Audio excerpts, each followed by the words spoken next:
கடவுள் ஏன் கல்லானான் மனம் கல்லாய்ப் போன மனிதர்களாலே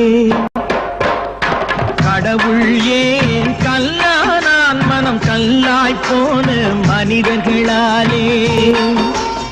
கடவுள் ஏன் கல்லானான் மனம் கல்லாய்ப் போன மனிதர்களாலே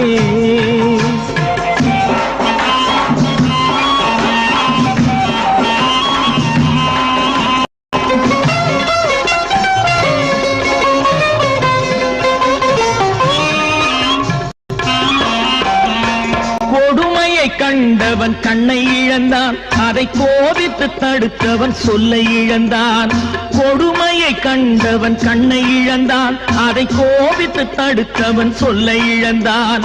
இரக்கத்தை நினைத்தவன்